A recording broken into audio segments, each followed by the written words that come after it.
Rồi anh chị chúng ta bấm từ đã hiểu anh chị.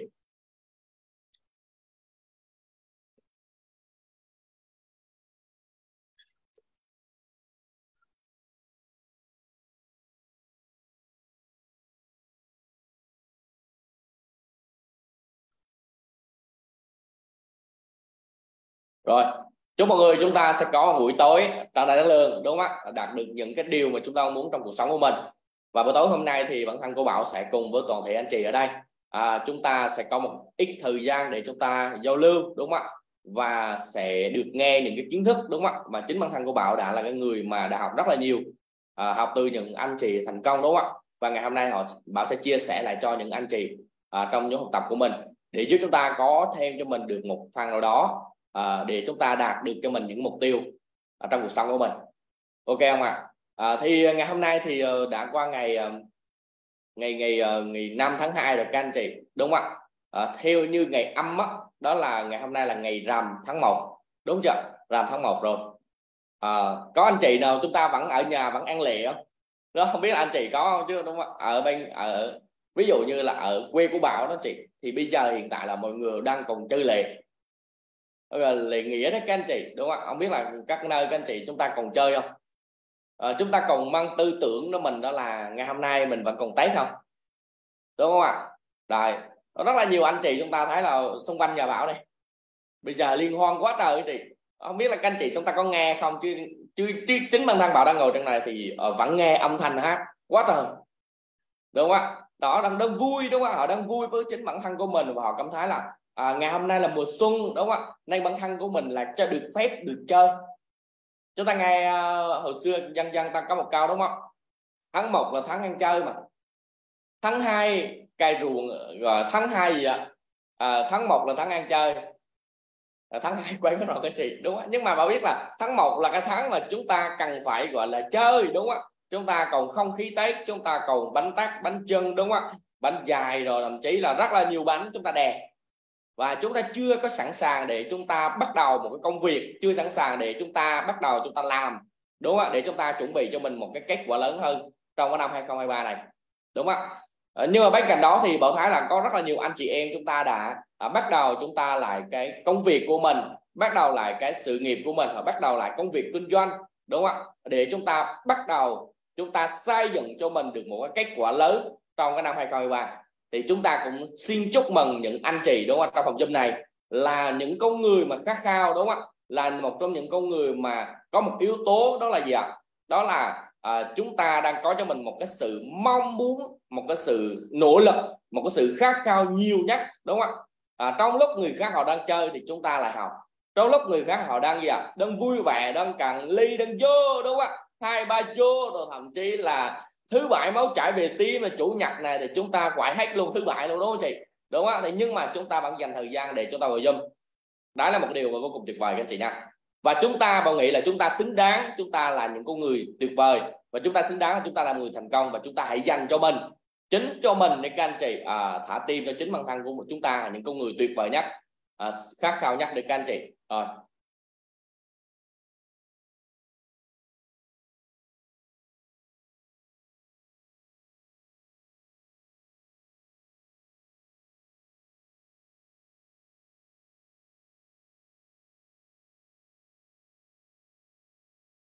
rồi rất là nhiều team, đúng không? Rất là nhiều team chúng ta đã bật lên, đúng không? Trong phòng chat của mình. Thì buổi tối ngày hôm nay thì bản thân của bạn cũng sẽ chia sẻ cho anh chị một trong những cái điều mà bạn thấy rất là hay. Và những người nào mà anh chị chúng ta mà tham gia trong cái buổi Zoom này, chúng ta bắt đầu rút cho mình những cái kinh nghiệm, đúng không ạ? Chúng ta học, chúng ta nên có cho mình một cuốn sổ, đúng không ạ? Chúng ta nên có cho mình một cái viết, để chúng ta ghi chép lại những kiến thức, những cái kiến thức nào hay, những kiến thức nào ứng dụng được, chúng ta ghi chép lại anh chị, đúng không ạ? Để chúng ta đạt cho mình những cái kết quả lớn hơn. Bởi vì sao ạ? Bởi vì một cái đầu thông minh cũng không bằng một mẫu bút chì, đúng không ạ? Có rất là nhiều anh chị chúng ta tự tin vào trong trí nhớ bộ não của mình, nhưng chúng ta nên nhớ một điều là gì ạ? Ngày hôm nay chúng ta học, và ngày mai nếu chúng ta sau 24 giờ anh chị mà chúng ta không có chia sẻ lại, thì chúng ta sẽ quên gần 30%, đúng không ạ? Và nếu như ngày hôm nay chúng ta học 2 ngày 3 ngày mà chúng ta học sao cho ta không có đọc lại, không có nghe chia sẻ lại, thì cái kiến thức đó nó dần dần nó quay lại. Đó là lý do mà tại sao nhiều bạn trẻ đúng không ạ, học sinh viên năm 2 thì quay kiến thức năm nhất, sinh viên năm 3 thì quay kiến thức năm 1, năm 2, và cuối cùng sinh viên năm 4 ra trường và không có một kiến thức gì cả anh chị, đúng không? Và ra trường chúng ta cần phải học lại. Thế nên thì khi mà chúng ta có một cây bút đúng không ạ, có một cái sổ đúng không ạ, để chúng ta ghi chép lại, đó là những cái kiến thức, là những cái nền tảng sau này, và nó sẽ được lưu giữ mãi mãi. Hình dung không ạ? Và quan trọng là bây giờ chúng ta học cái gì để sau này chúng ta lại truyền đạt lại cho con cái của mình, chúng ta truyền đạt lại cho thế hệ mai sau của mình. Đó chính là gọi là tài sản về trí tuệ các chị. Đó, bởi vì Bảo đã từng nghe bác Jim Rohn đúng không? Bác ấy cũng chia sẻ một câu, đó là gì ạ? Chúng ta sinh ra trong đời này không phải để chúng ta chạy đua theo để chúng ta kiếm được bao nhiêu tiền, chúng ta chạy đua theo tài sản, mà chúng ta sinh ra trong đời này để làm gì ạ? Để cho chính bản thân của mình sẽ tạo được bao nhiêu cái giá trị về trí tuệ. Đó là tài sản to lớn, đúng không? Cả hơn về vật chất các chị, để lại cho thế hệ mai sau của mình. Đó được gọi là cái tài sản lưu truyền con ngàn đời đó, đúng không ạ? Nên cái việc mà chúng ta ghi chép, cái việc mà chúng ta học tập nghiêm túc, đó là cái việc mà sẽ giúp cho các anh chị chúng ta sẽ có một kiến thức nhớ lâu hơn, đúng không ạ? Và chúng ta thể ứng dụng nhiều năm. Bởi vì kiến thức mình học là một cái gì đó nó gọi là bản thân mình học rồi thì đâu có ai lái được của mình đâu. Giống như bản thân của Bảo đó, học những cái gì, đọc những cuốn sách gì, Bảo có thể là chia sẻ chị, nhưng mà chúng ta đâu có biết là bên trong của Bảo là như nào, đúng không các chị? Là mình sẽ có những kiến thức gì đâu, bởi vì mỗi ngày mình phải tiếp nạp thông tin liên tục và rất là nhiều các chị, đúng không ạ? Nên trong cuốn sách mà Bí mật tư duy triệu phú thì cái việc mà gọi là học nữa học mãi, cái việc mà liên tục học hỏi đó, ham học hỏi, đó là cái yếu tố cuối cùng trong cuốn sách 17 tư duy triệu phú, đúng không ạ? Bí mật tư duy triệu phú trong nguyên tắc số 17, đúng không ạ, của ông T.H. Hacker, để giúp cho toàn thể anh chị, đúng không ạ, đặt cho mình những cái mục tiêu của mình. Nên cái việc chúng ta học tập đó là việc tốt các chị nha, đúng không ạ? Vừa rồi thì Bảo cũng đã cho anh chị xem một cái đoạn video về Nhật Bản, đúng không ạ? Đó là học tập là yêu nước, đọc sách là yêu nước. Nên cái việc của mình học, việc của mình phát triển, việc của mình nâng cao tư duy trí tuệ của mình, đó là chúng ta đang giúp cho đất nước của mình. Và tại sao lại như vậy thì tí nữa thì Bảo sẽ cùng nhau chúng ta phân tích kỹ hơn về cái giá trị về cái việc học tập của chị nha, được không ạ? Rồi, và hôm nay thì Bảo sẽ chia sẻ cho anh chị về một cái công thức, đúng không ạ, vô cùng hay, và nó có thể giúp cho toàn thể các anh chị chúng ta có thể thay đổi được cái tình thế của mình, đúng không ạ? Nhiều anh chị chúng ta cứ hay than vãn, hay kêu ca là tại sao những cái điều này là đến với tôi, tại sao những cái điều không tích cực lại đến với tôi, tại sao vậy, tại sao vậy, và 10 vạn câu hỏi vì sao, rất là nhiều câu hỏi các anh chị. Nhưng mà khi mà chúng ta hiểu cái công thức này thì chúng ta có thể là chuyển đổi và giúp cho chúng ta có cho mình được một cái chìa khóa để chúng ta mở được cái ổ khóa đó, ok không ạ? Bởi vì mỗi cái ổ khóa đều có một chìa khóa riêng, và nếu chúng ta có chìa khóa rồi thì nó không còn gọi là gì là cánh cửa bí mật nữa. Mỗi vấn đề đều có một cách giải quyết, và khi chúng ta biết cách giải quyết rồi thì nó không còn là vấn đề nữa, đúng không ạ? Rồi, và công thức là Bảo muốn chia sẻ anh chị trong cái buổi tối ngày hôm nay là gì ạ? Đó là E cộng R bằng O, đúng không ạ? Anh chị chúng ta hãy ghi vào trong vở mình đi chị. Và sẽ đọc lại nha. E cộng R bằng O.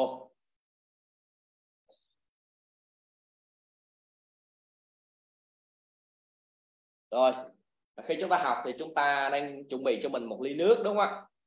Để chúng ta có thể là duy trì được cái năng lượng của mình.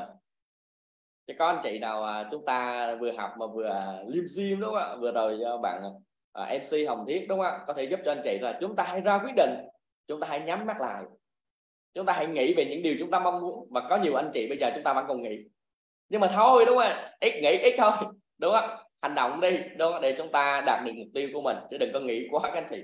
Nhiều anh chị nghĩ quá, đó nó cũng không có tốt các chị nha, đúng không? Rồi quay lại công thức đó chị. E cộng R bằng O. E là gì ạ? E chính là sự kiện đến với cuộc đời của mình. Có phải là mỗi người chúng ta ở đây chúng ta sẽ có những cái sự kiện riêng trong cuộc đời mình không các chị? Nên tại sao mà khi mà mỗi người thành công họ đều có một câu chuyện riêng của mình. Ví dụ như lúc còn nhỏ bản thân của tôi thường là như vậy, bố tôi như vậy, đúng không ạ? Đó là câu chuyện, đó là sự kiện đến với cuộc đời của họ, đúng không ạ?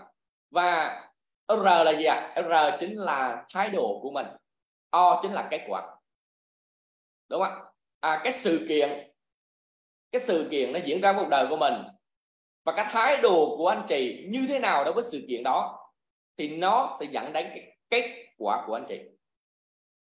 Bạn sẽ đọc lại nha. Cái sự kiện đến với cuộc đời của mình, đúng không ạ? Và cái thái độ của mình đối với những sự kiện đó là gì thì nó sẽ quyết định được cái kết quả của mình là như thế nào. Ví dụ như một sự kiện tích cực, đúng không ạ? Chúng ta suy nghĩ, chúng ta cảm thấy cái thái độ nó tích cực, nó vui vẻ, nó vui, nó hạnh phúc, đúng không ạ? Thì chúng ta sẽ có một kết quả vui vẻ. Có phải như vậy không chị?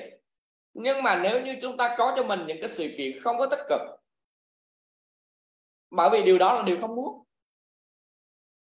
Nên tại sao thầy tại Việt thường có một câu nói mà Bảo ghi luôn, Bảo ghi trong vách tường của mình, đúng không ạ? Đó là gì ạ?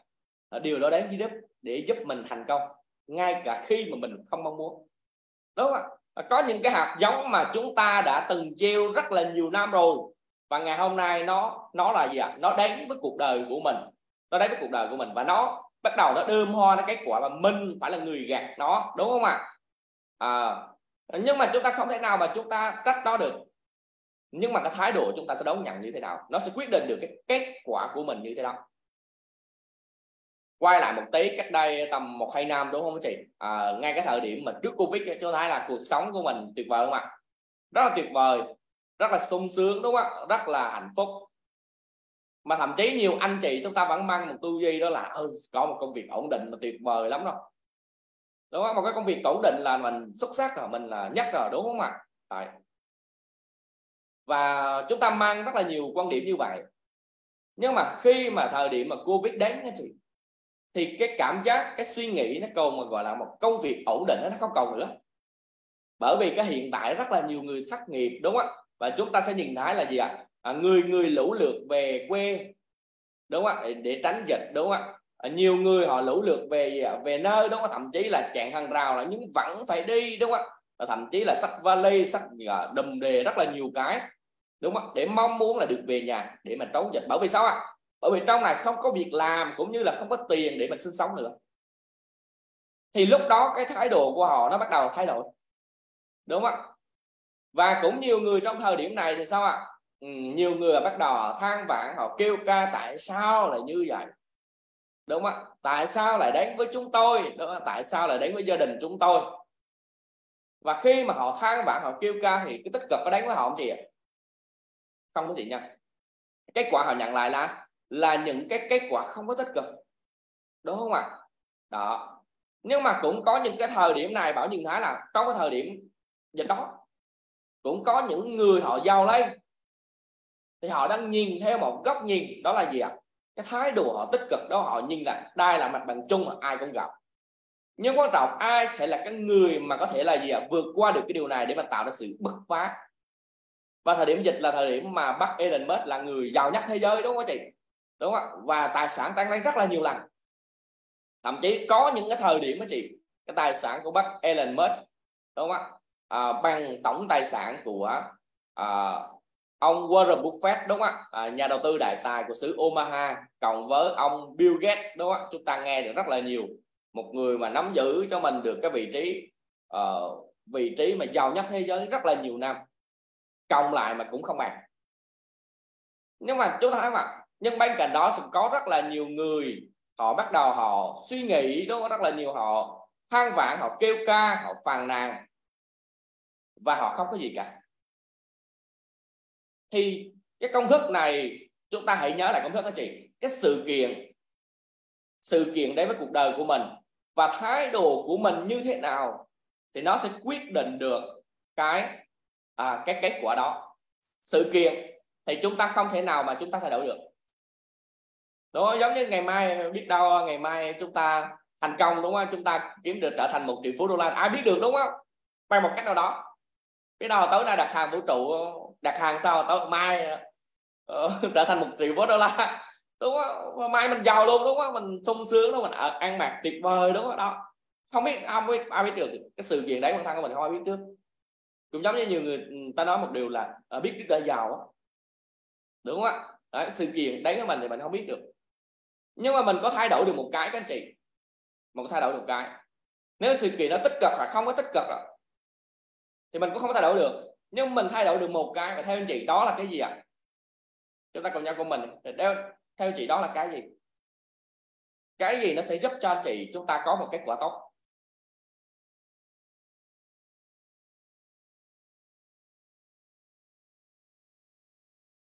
Đúng không?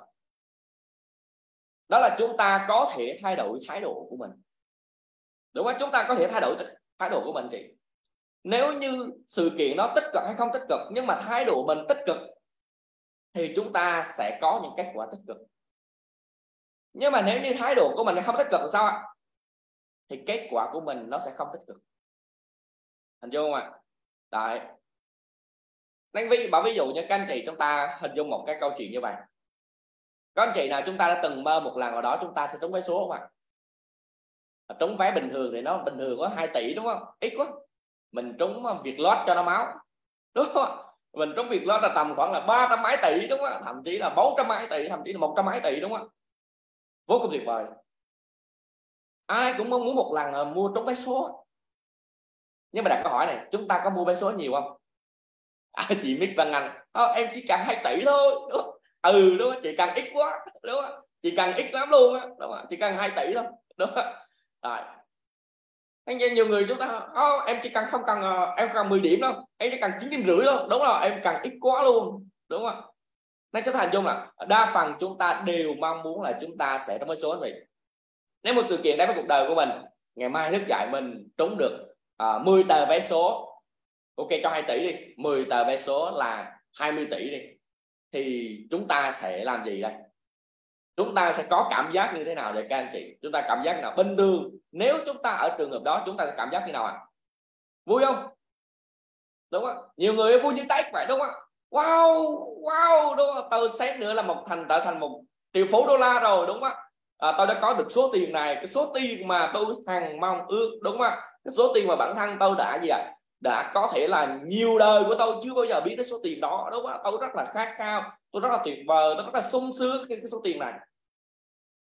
Và họ bắt đầu lên kế hoạch đó là tôi sẽ mua một chiếc xe, gọi là chiếc mẹt đi, đúng không? Đó. Tôi sẽ mua một căn nhà, đúng không? Tôi sẽ cho ba mẹ tôi đi du lịch và tôi sẽ dùng tiền của mình để tôi phát triển bản thân, đúng không?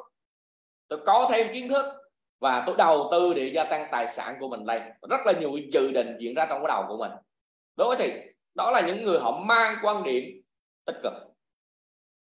Thì cái thái độ tích cực như vậy thì cái kết quả là gì ạ? Vui không? Vui không ạ? Vui. Nhìn cuộc sống là lúc nào bình thường, cái mặt lúc nào cũng đó, mặt lúc nào cũng nghiêm trọng đúng không? Nhưng bây giờ thì cái mặt lúc nào cũng đúng không? Ngày hôm nay là ngày vô cùng tuyệt vời, ngày hôm nay là ngày vô cùng hạnh phúc, tôi biết ơn cái số tiền này đến với tôi, đúng không? Cảm ơn tiền thức, cảm ơn vũ trụ, đúng không? Rất là nhiều cái biết ơn. Đó là những cái sự kiện của những cái tích cực, đúng không chị? Những cái sự kiện tích cực đến cuộc đời của mình thì đa phần chúng ta sẽ cảm thấy rất là vui vẻ, rất là happy, wow tuyệt vời. Ngày hôm nay là một ngày tuyệt vời của mình, ngày hôm nay là ngày về đại tiền, đúng không? Ngày hôm nay ngập tràn tài khoản này kia, rất là nhiều cái. Nhưng mà cùng một sự kiện đó, cùng trúng một vé số đó, nhưng mà với những người suy nghĩ không có tích cực anh chị thì bắt đầu họ nghĩ gì ạ? Mình đã có tiền, vui đó, nhưng mà sao ạ? Nhưng mà khi mình biết là khi mình có nhiều tiền như vậy thì sao chị? Những người mà suy nghĩ không tốt về tiền đó, tiền bạc là nguồn gốc của mọi tội lỗi đó. Hình như tôi có tội gì rồi, đúng không? Tôi đang cướp lấy số tiền của những người khác rồi, đúng không? Rồi bắt đầu họ đang suy nghĩ những cái không tốt, trong đầu họ bắt đầu liên tưởng này chị, đó là gì ạ? Cái người mà chúng ta đã từng nghe tin và từng xem tin, đó là cái người có nhiều tiền gọi là bị chưa an toàn không? Cho bao nhiêu anh chị chúng ta đã từng nghe rồi chị? Vừa rồi chúng ta cái vụ Tết chúng ta có nghe là cái người về trúng hai cái vé số đó mà, nhưng mà ra đi mãi mãi luôn ạ. Các bài gọi là người già đi mãi mãi, đó ra đi mãi mãi luôn. Và bắt đầu họ lo lắng, họ suy nghĩ các anh chị, đúng không? Họ suy nghĩ, họ lo lắng về cuộc đời của mình. Họ nghĩ là khi mình có tiền rồi thì con cái của mình sẽ không ngoan ngoãn, con cái mình sẽ chơi bời, sẽ ăn chơi lưu lộng, đúng không? Con cái sẽ cờ bạc, sẽ rượu chè, sẽ tệ nạn, đúng không? Và cuộc sống của mình nó không còn như xưa, người ta có cao giàu đổi bạn, sang đổi vợ, đó rất là nhiều suy nghĩ bắt đầu trong đầu của mình nó diễn ra các anh chị. Đó là những người mang cái thái độ không tích cực. Thì điều gì xảy ra chị? Thì kết quả của họ là gì ạ? Là kết quả của họ là không tích cực anh chị. Cuộc sống họ có hạnh phúc không? Cuộc sống họ có vui vẻ không? Cuộc sống họ cảm thấy có thoải mái không? Họ nhìn với những người xung quanh với ánh mắt lo sợ, lo âu, đề phòng tất cả mọi thứ, đúng không ạ? Và điều đó khiến cho cuộc sống của họ không có hạnh phúc anh chị, đúng không? Nên đây chính là cái ví dụ để chúng ta nhìn rõ nhất là gì ạ? Nếu như ngày hôm nay những sự kiện cùng sự kiện đấy với mình, nhưng mà nếu như thái độ của mình nó không có tích cực thì cuộc sống của chúng ta nó cũng không có vui, đúng không? Cuộc sống của mình nó sẽ rất là bất an. Và cái người nào thì cái người nào mà càng suy nghĩ, cái người nào càng lo lắng thì cái người đó không khỏe. Bởi vì trong cuốn sách Sức Mạnh Nhận Thức, cái người hay bị ốm đó là người đang suy nghĩ tiêu cực, đúng không? Bác Joseph Murphy bác ấy nói một câu như vậy, cái người mà không khỏe đó, đó là cái người mà đang suy nghĩ tiêu cực đó, đúng không? Đó, chúng ta nhìn xem thử những cái gì mà chúng ta có nghe rõ không? Chị Quỳnh ngăn rồi của mình là không nghe rõ nha. Ok, chúng ta có nghe bảo nói không chị? Không nghe rất rõ. Ủa sao chị không nghe? Chị ngăn là chị xem lại cái mic của mình xem, chứ hình như là âm thanh em nói là cũng hơi bị to. Đúng không? Đây nghe rõ đúng không? Ok, lâu lâu rồi chúng ta phải test lại xem, lâu lâu hỏi mọi người trong mình có những thời điểm anh chị đang nói rất là sung, cuối cùng quay một mic đó, cái kiểu như gọi là đang quay video rất là đẹp, đúng không? Cái lần trước ba đi Dubai đang quay video rất là đẹp, wow, cười lên, nhảy lên, cuối cùng mà chưa bấm quay. Có những cái thời điểm nó rất là vui như vậy, đúng không ạ? Nhưng mà ngày hôm nay thì chúng ta cần phải là lâu lâu chúng ta phải có một cái điều chỉnh một tí, ok mà. Nó cùng một cái sự kiện đó, cùng một sự kiện cho đến một cuộc đời của mình, nhưng mà sao ạ? Nhưng mà nếu như một người suy nghĩ không có tích cực thì họ cũng không có một cái kết quả tốt đẹp, không có một kết quả tốt đẹp mà chị, không có một cái kết quả là hạnh phúc, không có cho mình được những cái điều mà bản thân họ muốn được. Đó là lý do vì sao mà trong cái thời điểm này, đúng không ạ, bất động sản của bác Đặng Lê Nguyên Vũ lại bán rất là tốt, tuy là bán giá rất là cao. Tại Đắk Lắk cái gì đó là gọi là gì? Sống tỉnh thức đó, đúng không? Một khu nhà đâu sống tỉnh thức, vào đây vừa nhâm nhi cà phê, vừa nhìn vừa quay về bên trong của mình, sống để mình thân tâm trí của mình thoải mái sau một cuộc sống xô bồ. Theo như mà họ thống kê anh chị, đó là gì ạ? Cái tình trạng gọi là cái bệnh trầm cảm đó, nó là một cái bệnh mà gọi là đứng thứ hai các anh chị, đang rất là nhiều người đang gặp phải. Thế nên là ngày hôm nay chúng ta phải hình dung là cái cuộc sống chúng ta rất là xô bồ, nhưng nếu như ngày hôm nay chúng ta không có tìm được cái niềm vui trong cái cuộc đời của mình, niềm vui trong mỗi ngày chúng ta sống, đúng không ạ? Chúng ta lúc nào chúng ta cũng thấy lo âu, chúng ta cũng thấy là stress, chúng ta cảm thấy là không có vui vẻ, đúng không ạ? Thì chúng ta sống giống như kiểu như gọi là nó sống nó chưa được hạnh phúc lắm. Nhưng mà chúng ta hãy tìm được niềm vui trong mỗi ngày của mình. Mà buổi sáng, đúng không ạ? Chúng ta hãy tập nói cho mình một câu nói, những câu nói tích cực, đúng không? Sáng nào chúng ta cũng đúng rồi, sáng nào chúng ta cũng làm theo cái công thức đó, quy trình kích năng lượng mà, đúng không chị? Rồi, để chúng ta có cho mình một năng lượng tốt nhất. Và mở mắt ra thì chúng ta hãy cảm ơn đời, bởi vì sao ạ? Bởi vì chúng ta có thêm một ngày nữa để yêu thương. Câu đúng của nó là gì ạ? Cảm ơn đời mỗi sớm mai thức dậy để cho ta ngày nữa để yêu thương, đúng không? Đó là mỗi ngày chúng ta thức dậy chúng ta phải cảm ơn, đúng không? Cảm ơn cuộc sống này, bởi vì mình cũng đang được nhìn thấy được nhiều cái điều tuyệt vời, nhiều cái điều tốt đẹp, đúng không? Đó, chúng ta không thể nào mang cho mình một tâm lý, một cái thái độ không có tích cực, nó sẽ ảnh hưởng đến chính cái bản thân của mình và sức khỏe của mình. Thế cần nhìn cái người nào mà năng lượng thì bạn thấy là cái người này lúc nào cũng tinh thần tốt, năng lượng tốt, thì cái người này khỏe lắm. Nhưng mà cái người lúc nào cũng nhìn kiểu như buồn buồn, kiểu như gọi là nó suy nghĩ, không biết suy nghĩ gì. Như suy nghĩ về nước Mỹ đúng không, chuẩn bị suy nghĩ về nước Mỹ, đi nước Mỹ đúng không, hay là đang suy nghĩ cái gì không biết cái gì mà nhìn kiểu như đang nhìn xa xa lao lao này, đúng đấy, lao lao kiểu như bạn thì chúng ta hình dung là một điều là hình như là họ đang có cho mình những muộn phiền, cũng như hình như là họ đang có cho mình cái tâm sự, đúng không ạ? Và những người như vậy thì Bảo nghĩ là chúng ta nên tâm sự với những người bạn của mình đi. Những cái người bạn của mình, những người bạn trong nhóm học tập của mình, đừng cái là rất là chịu khó chị. Đã xác định họ không có chịu khó rồi, chứ họ chịu khó lắm, họ rất là chịu khó chị nha.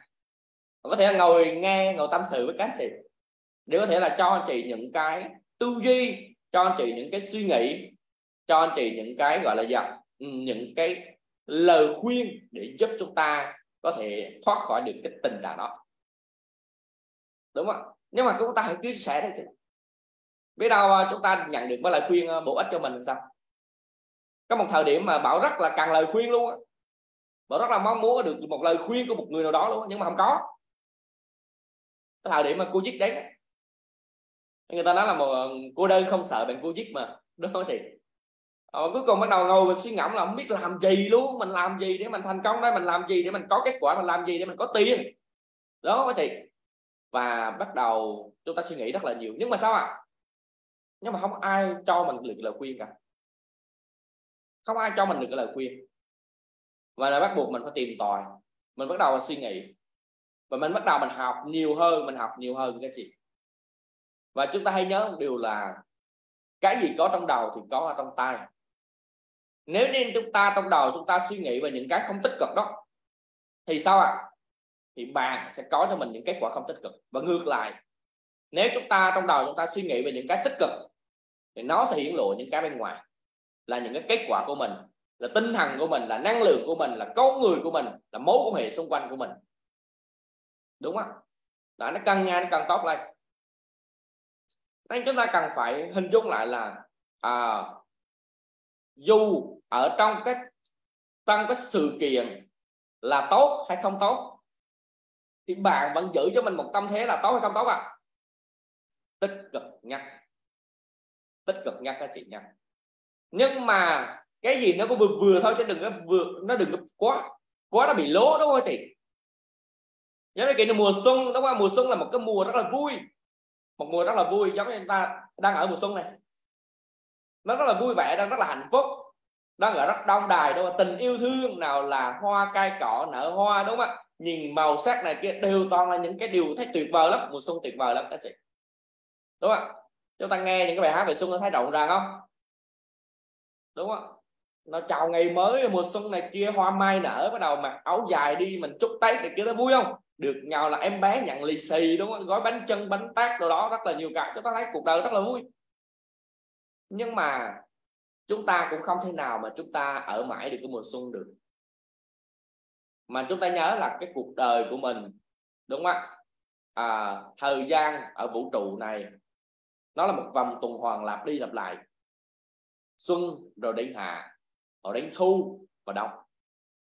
Thì bản thân của mình cũng ở theo từng giai đoạn, ở từng mùa, và chúng ta cần phải có cho mình cái sự chuẩn bị, chứ không thể nào mà bây giờ chúng ta, Bảo thấy là nhiều người bạn của Bảo nha, làm một năm đến tối làm quá trời, đúng không ạ? Làm được chắc tầm 10 mấy 20 triệu về nhà để tiêu Tết. Tôi biết làm gì mà về nhà mới đưa cho bố mẹ tầm được chắc 5 triệu, đúng không ạ? Để mẹ lo Tết nha, còn tầm cả 20 buổi tối 30 giao thừa, đúng không ạ? Chúng ta biết làm gì không ạ? Thả một cây chẳng lẻ, sắp chẳng phát lẻ, đúng không ạ? Và cuối cùng đi luôn, hết tiền luôn. Hết tiền là gì, gọi là gì ạ? Hết Tết. Lúc nào các bạn khuôn mặt nó có thái độ lúc nào rất là buồn, đúng không?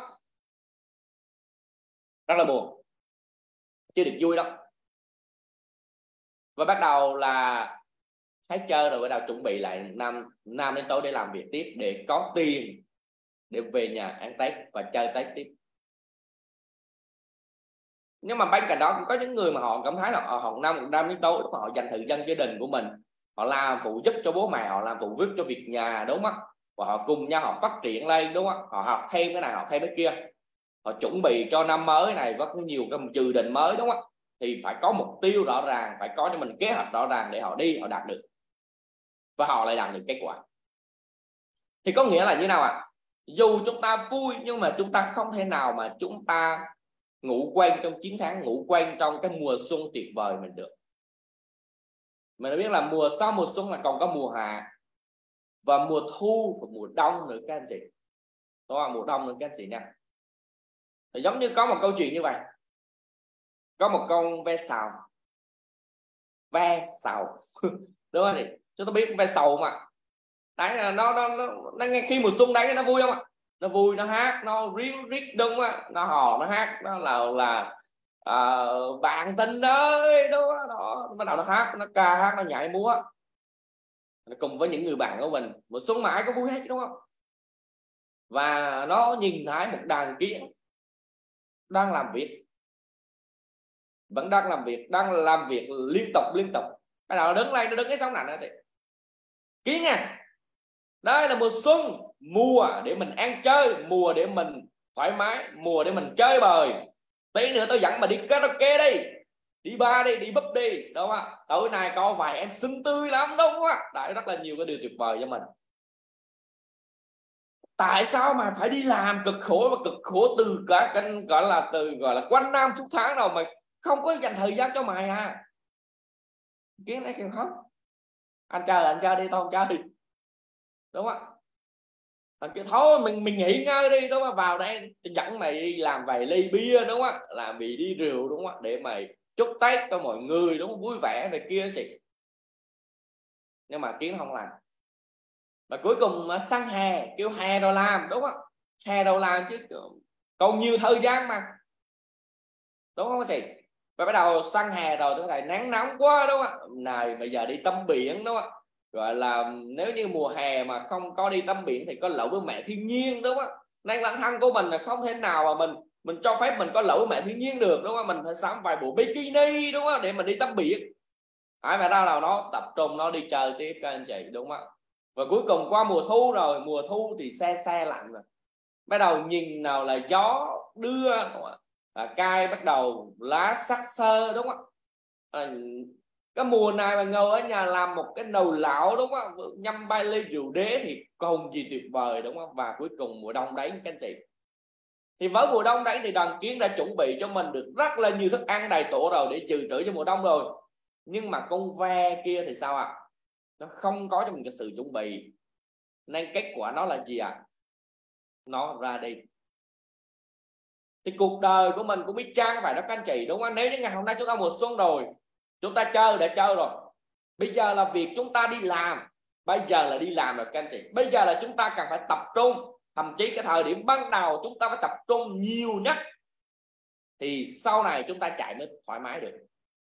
Đây một cuộc chạy đua, nếu như ngày hôm nay chúng ta có một xuất điểm tốt, chúng ta chạy được một đoạn rồi, chúng ta đã có giữ một khoảng cách an toàn rồi, chúng ta nỗ lực ngay từ đầu rồi, có phải là lúc sau chúng ta sẽ thoải mái hơn so với những người lúc sau mới chạy không các chị? Đúng không ạ? Chúng ta cứ cà rề, chúng ta cứ từ từ thì nó rất mất thời gian, đúng không? Nên chúng ta phải có cho mình cái sự chuẩn bị để chúng ta đạt được cái mục tiêu của mình. Đặc biệt trong năm 2023 này các anh chị nha, ngay từ đầu năm thì 1 tỷ phú đô la trên thế giới, đúng không ạ? Một trong những người giàu nhất thế giới đó là bác Elon Musk. Bác ấy để dự báo là gì ạ? Năm 2023 là một năm có cho mình gì? Một năm đầy biến động của thị trường. Vậy với 1 tỷ phú đô la họ dự báo như vậy thì chúng ta sẽ cảm nhận được điều gì? Chúng ta sẽ cảm nhận được điều gì ạ? Chúng ta còn thấy vui vẻ được không? Chúng ta còn thấy thoải mái được không? Đúng không? Hay là chúng ta vẫn tiếp tục chơi, đúng không? Chúng ta có cho mình cái sự chuẩn bị không? Thì khi mà Bảo nghe như vậy, Bảo thấy là điều nhìn chung quy là năm 2021, 22, 23, sau những năm dịch thì rất là nhiều doanh nghiệp, công ty đều tuyên bố lỗ, đúng không? Rất là nhiều công ty, thậm chí là những cái nhà đầu tư, đúng không? Những cái người kinh doanh Rất là nhiều ở Sài Gòn này, chúng ta đi lướt lại một vòng, rất là nhiều cái nhà hàng lớn, những tập đoàn lớn đóng cửa đó các anh chị. Sau nào là gọi là đốt lò đốt củi, rất là nhiều cái, đúng không? Và rất là nhiều người bị chưa được ok.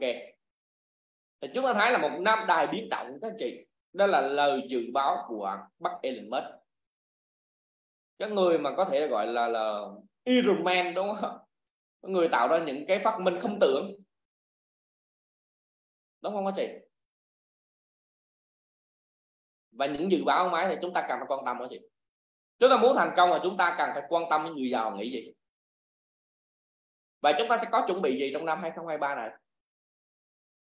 đúng không? Nhiều anh chị chúng ta vẫn suy nghĩ là mình ở năm này là năm mà chúng ta cần phải đầu tư, đúng không? Đầu tư này đầu tư kia, và tất cả những cây đầu tư đều đang chưa được ok đó chị.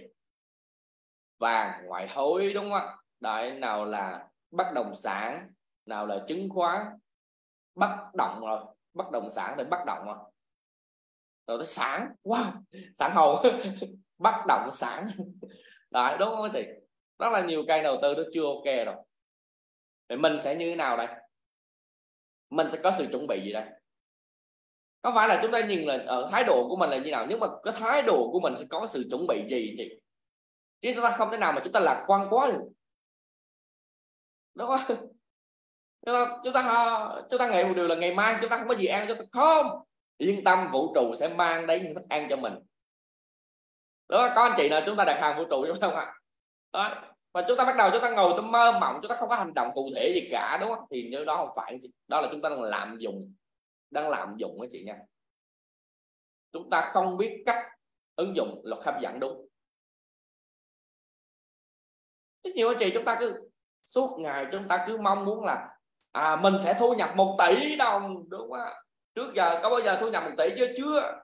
Nhưng em nhờ vũ trụ em đặt hàng rồi, đúng không? Anh sẽ có 1 tỷ đồng trong tài khoản của mình vào ngày 28 tháng 2 năm 2023. Tiền về lợi nhuận của tôi là 1 tỷ đồng, lúc nào cũng dê đó. Nhưng mà chúng ta sẽ có hành động gì để có được 1 tỷ đó? Chúng ta ngồi chúng ta chờ, đúng không ạ? Hay là chúng ta sẽ có những hành động cụ thể gì anh chị? Chúng ta biết là chúng ta muốn có thu nhập cao, chúng ta phải tương ứng với tư duy cao. Chúng ta có chịu đầu tư cho việc học để mình phát triển tư duy mình hơn. Chúng ta có chịu là dành thời gian để mình vào nhóm đọc sách, để mình nghe những kiến thức, mình nghe những tư duy đó, nghe những góc nhìn của những người họ thành công rồi, họ hướng dẫn lại cho mình, họ chỉ dẫn lại cho mình để mình phát triển tư duy mình lên hay không? Hay là bản thân của mình vẫn lười, đúng không? Vẫn lười, vẫn nhát, nhưng mà mình muốn kết quả thì điều đó nó không thể. Không có ông Phật nào, không có cái người tuyệt vời nào, đấng tối cao nào mà gọi là phù hộ cho những người lười nhác không làm mà muốn có ăn. Không có chị nha, đúng không? Thì chúng ta cần phải có những cái hành động cụ thể để chúng ta đạt được những cái mục tiêu của mình. Thế nên ngày hôm nay chúng ta cần phải có một sự chuẩn bị để chúng ta đạt được cho mình những kết quả lớn hơn, và chúng ta sẽ vượt qua thách thức này. Chỉ có một cách thôi, đúng không ạ?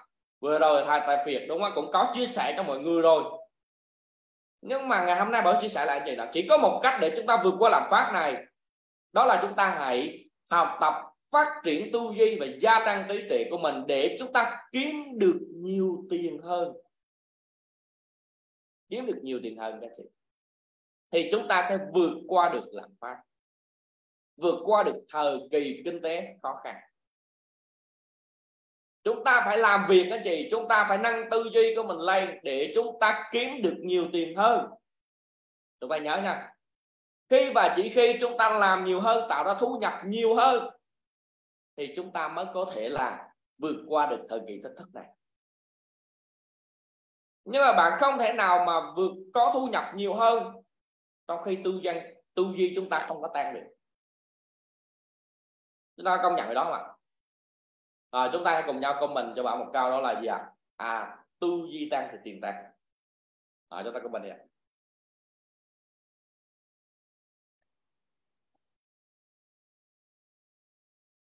Tư duy tăng thì tiền tăng, anh chị nha.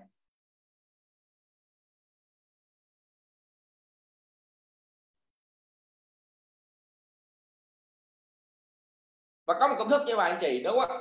Cái người nào họ kiếm được nhiều tiền bình thường thì có phải là có tiền thì gọi là chúng ta trong những học tập đúng không, chúng ta thường hay nghe một câu nói đúng không chị, đó là gì ạ? Có tiền thì ngày thường cũng như ngày Tết, vui như ngày Tết, mà không có tiền thì ngày Tết nó còn buồn hơn ngày thường. Bao nhiêu anh chị chúng ta đã từng gặp cái trường hợp không, đúng không? Khi mà có tiền là vui lắm đúng không, lúc nào cũng cười hí hí ha ha ỉ hả chị, vui lắm chị, hạnh phúc lắm. Nhưng mà không có tiền thì sao ạ? Ngày Tết nó cũng buồn hơn ngày thường.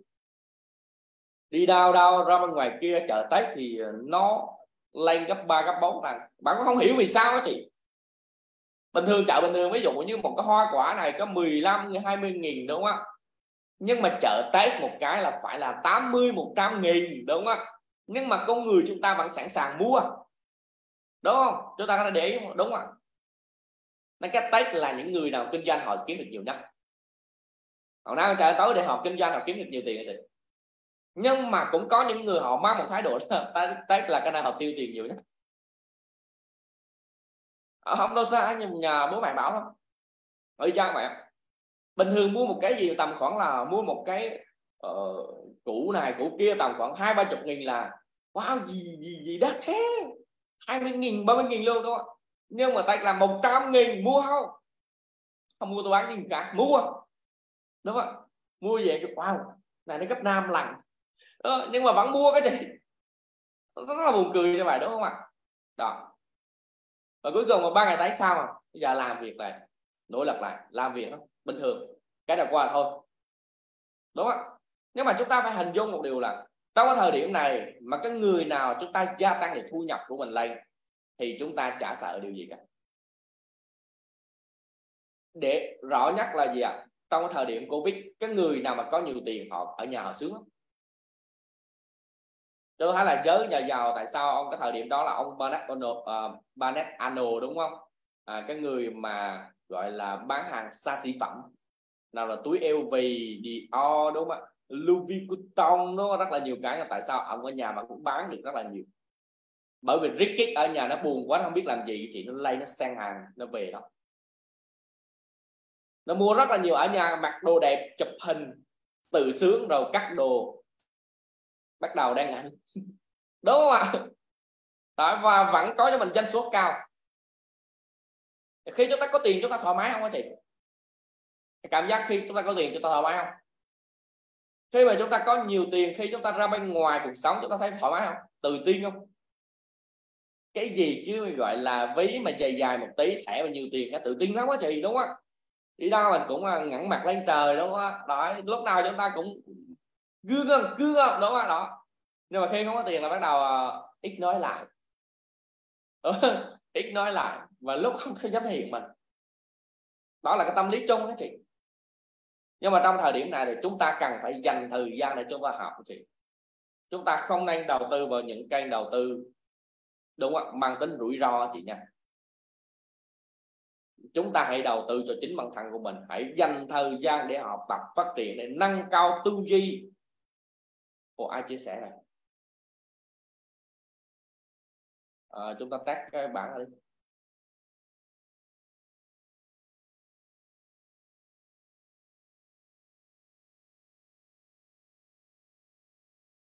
Ủa,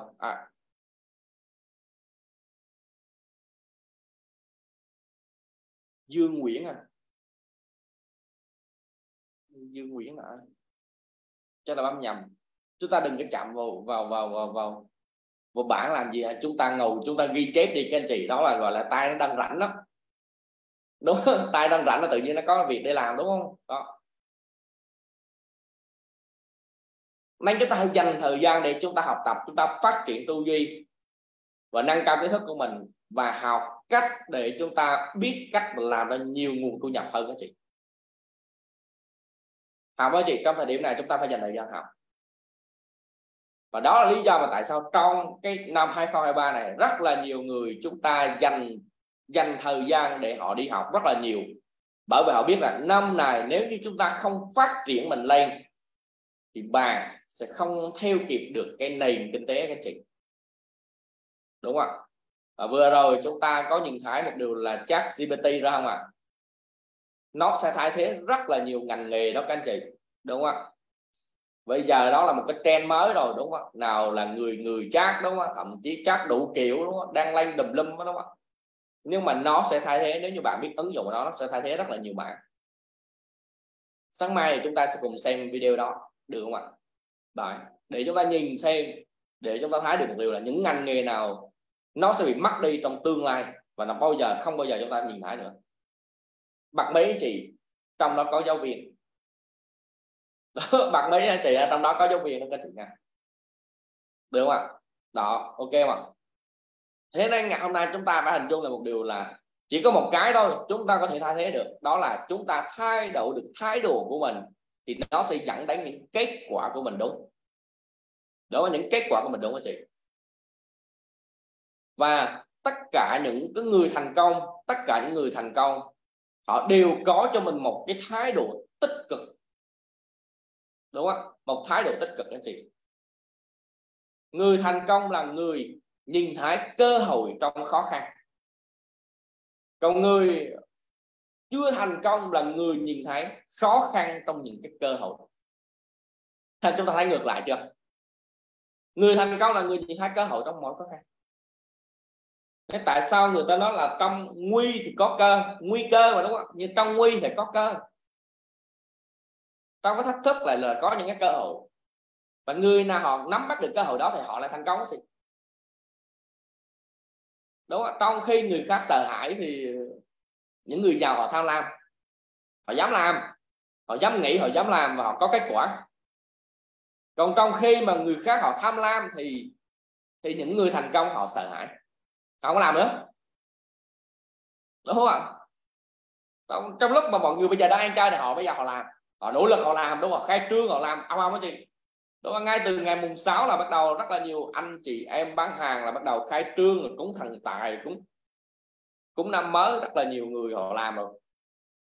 Nhưng mà nhiều người ở vẫn một số nơi chúng ta vẫn chơi. Và trong khi mà người khác họ bắt đầu rục rịch họ làm lại á, thì cái người kia đã kiếm được rất là nhiều tiền rồi, đúng không? Nên chúng ta hãy bắt đầu ngay bây giờ anh chị, để chúng ta tối ưu được thời gian của mình, hình dung không ạ? Đấy. Và cái người giàu là người nhìn thấy cơ hội trong mọi khó khăn, đúng không? Trong mọi cái thách thức họ đều nhìn thấy những cơ hội đó và họ nắm bắt, họ đi lên, họ tiến về phía trước để họ đạt được cho mình những cái kết quả. Lúc nào họ cũng suy nghĩ tích cực anh chị. Vậy để chúng ta làm được điều đó thì chúng ta phải luyện tập cho mình cái thói quen là chúng ta phải nhìn thấy những điều tích cực, nhìn thấy những điều tích cực anh chị. Ví dụ như ngày hôm nay chúng ta đang dẫn con mình đi ăn, chúng ta mua nó cây kem, đúng không ạ? Nhưng mà vô tình, đúng không ạ, cái kem nó rớt đi và con đang khóc thì bạn sẽ nói gì? Bạn sẽ bắt đầu là la hét nó, đúng không ạ? Mình sẽ tại sao là như vậy, tại sao có cây kem không mà cũng làm không được, đúng không ạ? Bắt đầu chúng ta la mắng nó, hay là chúng ta sẽ giải thích cho nó một điều là gì ạ? Ok, có thể là ngày hôm nay con không có đồ ăn này, nhưng mà con đang làm một việc rất là tốt, đó là con đang cho rất là nhiều sinh vật khác họ đang có cho mình một bữa ăn rất là ngon, đúng không các chị? Chúng ta phải nhìn vào những cái điều tích cực để làm gì ạ? Để chúng ta cảm thấy thoải mái hơn. Chúng ta có đồng ý với Bảo là một điều là khi mà bản thân các anh chị có một cảm giác không tích cực thì chúng ta nhìn đau, đúng không? Nhìn đau chúng ta cũng thấy ghét không hả chị? Nhìn đau chúng ta thấy không vui không ạ? Chỉ cần con của mình đó, lúc mình không vui thì con mình làm sai gì một tí, nó đụng nó gì một tí, nó cái đũa nó bắt đầu cũng chửi mắng, làm cho nó vài rồi, đúng không ạ? Nhưng mà khi mà bản thân của mình vui vẻ thì bình thường. Và khi mà chúng ta vui vẻ tích cực thì chúng ta lại được gì ạ? Lại được nhiều cái điều tích cực hơn. Thế nên cái đầu tiên cái người giàu có là lúc nào họ vẫn luôn giữ cho mình một tâm thế tích cực, anh chị ạ. Vậy hỏi ngược lại là gì ạ? Hiện tại các anh chị đang ở một thái độ tích cực hay không tích cực? Các anh chị đó, đúng không? Chúng ta đang ở một tâm thế của thái độ tích cực hay không tích cực? Chúng ta cái comment này, chúng ta thật lòng với nhau. Hôm nay chúng ta thật lòng với nhau nha. Chúng ta có bao giờ suy nghĩ không tích cực không? Chắc là cũng có anh chị. Cũng có những người họ tích cực chứ, cũng có những người không tích cực. Nhưng mà bạn nghĩ là khi mà chúng ta phòng Zoom này thì chúng ta sẽ tích cực hết đó. Bởi vì chúng ta đang được hưởng cái trường năng lượng tích cực mà, đúng không? Môi trường nó sẽ ảnh hưởng đến bản thân của mình. Nếu như một cái cây củi, đúng không? Một cây củi, đúng không? Mà gọi là gì ạ? Một cây củi mà nó đang rất là tươi, nhưng mà ném vào đấy một đám cháy rừng thì nó vẫn cháy. Nhưng mà cây củi mà đang cháy phần vật lửa, đúng không? Chúng ta ném vào đấy đám cháy rừng, ném vào xuống nước thì sao ạ? Nó sẽ tắt và dần dần chìm xuống nước.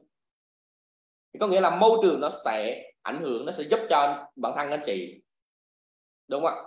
Môi trường tích cực nó sẽ giúp cho anh chị tích cực, nhưng môi trường không tích cực thì nó sẽ cũng giúp cho anh chị không tích cực. Chị Bích Thị là đang tích cực dần lên. Chị ấy nói mà là hiểu đó. Đúng đó, đang tích cực dần lên. Nhưng mà bản thân của mình cần phải làm sao để bản thân của mình phải luôn luôn suy nghĩ tích cực, nhìn thoáng hơn một tí, đúng không? Tại sao có người thành công họ khác mình? Đơn giản vì cái lăng kính họ nhìn nó khác mình thôi. Bình thường thì chúng ta nhìn một cái bảng màu đây, chúng ta nhìn cái màu này là màu gì ạ? Màu đây màu gì? Bình thường mắt thường anh chị, chúng ta nhìn màu gì đây? Màu gì? Đó, thấy chị đang màu gì các chị? Vàng chanh, đúng không? Đó thì bình thường nó gấp nhìn của mình vàng chanh, nhưng mà đó, nhưng mà cái người thành công á thì họ nhìn một góc nhìn khác và họ đây là màu đen, đúng không? Đó là màu đen các chị, đúng không?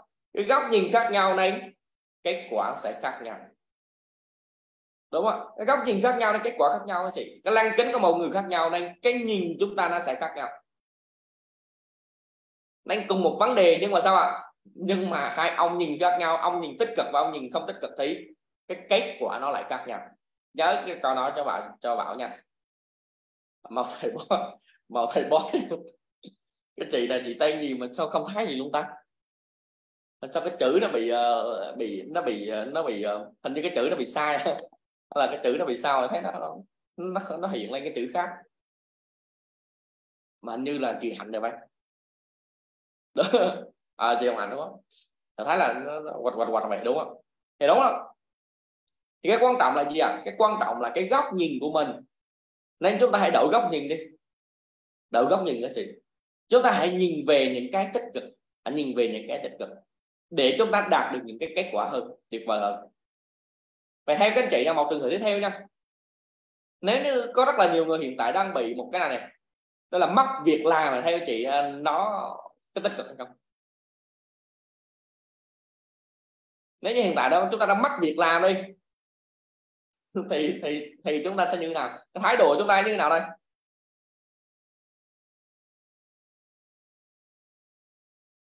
Chúng ta như thế nào chị?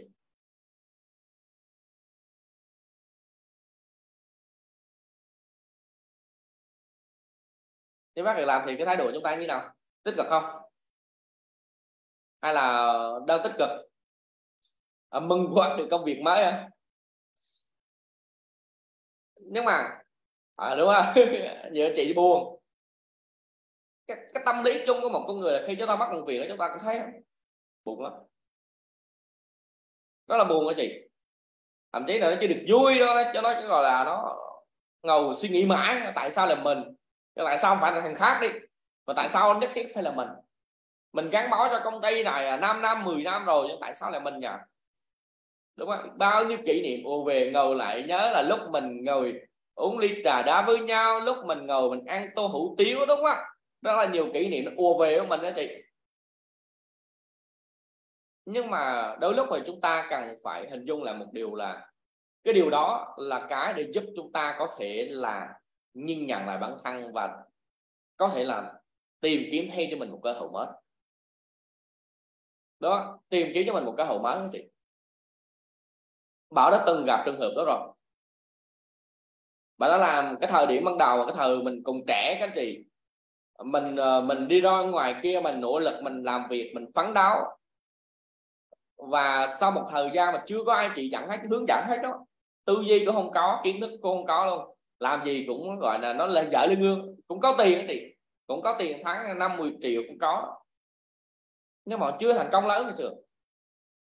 Cuối cùng một ngày nọ đẹp trời, đúng không, một cái người bạn của mình, họ chỉ cho mình một công việc kinh doanh, thì mình cũng thấy tuyệt vời lắm.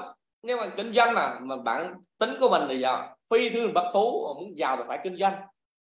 Nên bản thân của mình nghĩ là đây là cái cơ hội cho mình rồi, và thời đó rất là nghiêm túc quá chị nha, làm việc rất là nhiệt huyết, rất là hết mình luôn, nỗ lực 5 năm 6 năm 7 năm 6 năm 6 năm rồi 6 năm 6 năm công việc đó chị, cũng dốc sức, cũng đã đạt được, leo lên những vị trí, từ vị trí thấp nhất cũng leo lên dần dần, leo lên những vị trí được hơn, cao hơn một tí, đúng không ạ? Trong thì cũng được nhiều người họ cũng gọi là có một cái gì đó ok đó, đúng không ạ? Cũng có một thu nhập tầm có vài chục triệu đó, cũng tuyệt vời đó chị. Bắt đầu mình nghĩ tới những cái mục tiêu lớn hơn rồi đó. Nhưng mà có thấy một điều là nếu như ngày hôm nay chúng ta không có một cái sự bứt phá nào nữa thì mình cũng vậy đúng không? Mình cũng vậy chị. Và cái thời điểm mà Bảo đưa ra cho mình một quyết định đó là mình cần phải chọn một công việc khác đi, chứ đã là 5 năm 6 năm rồi nhưng mà kết quả của mình đang lớn, mình phải chọn một công việc khác để mình có một kết quả khác. Thấy chị, công việc chúng ta gắn bó 5 6 năm rồi, chúng ta quyết định chúng ta nghĩ về, chúng ta có cảm thấy lưu luyến không? Thật với chị, cái lúc đó chị ngồi ở quán cà phê chị nha, mà kỷ niệm ùa về, nào là kỷ niệm đi chơi với bạn này, đó, đi chơi bạn kia, cà phê bạn này, cà phê bạn kia, rất là nhiều các kỷ niệm của chị. Nhưng mà mình nghĩ một điều là cuộc đời mình cũng nhiều cái điều tuyệt vời hơn nữa, đúng không? Có thể là ngày hôm nay chúng ta chưa kinh doanh, chúng ta chưa thành công, chúng ta làm việc chưa thành công, nhưng mà bạn sẽ có một thái độ tiếp theo của mình là gì? Mình sẽ tiếp tục chúng ta phấn đấu hay là chúng ta sẽ bỏ cuộc? Nhiều người bạn của bạn sẽ chọn cách là gì? Thôi đi về nhà không làm gì nữa hết, đi về nhà trồng rau nuôi cá, đúng không? Đó. Và cũng có nhiều người họ làm này làm kia. Nhưng mà bạn suy nghĩ một điều là cuộc đời này mình chỉ sống một lần đó, mình phải nỗ lực, mình phải dốc sức, mình làm hết mình đi, đúng không? Mình dốc hết sức của tuổi trẻ mình để xem thử cuộc đời mình đang cơm đang cháo hay không có chị. Cuối cùng mình tiếp tục mình làm tiếp tục mình bước tiếp, mình đi tiếp với chị, mình tiến thêm một bước nữa.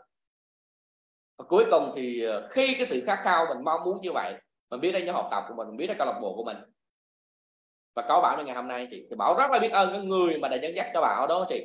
Đó là nhóm trưởng Mít Thanh Tú và anh nhóm trưởng Mr. Công Minh và thầy tập Việt Đô La Lê Huy và anh Mr. Công Tùng của chị, Mr. Thanh Tùng, là những người mà đã hỗ trợ cho Bảo, đó là chỉ vào cho Bảo, đúng không?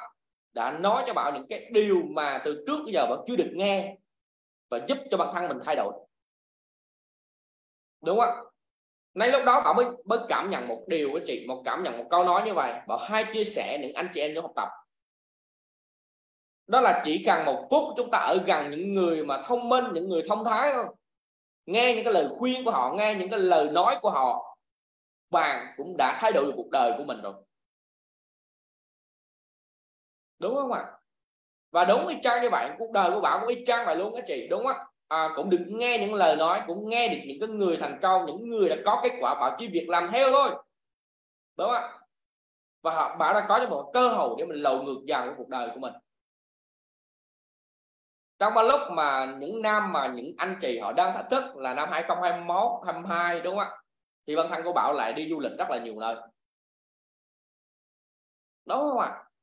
Đó, Bảo đã chuẩn bị cho mình được một cái nền tảng về trí tuệ, nền tảng về kiến thức, nền tảng về tư duy.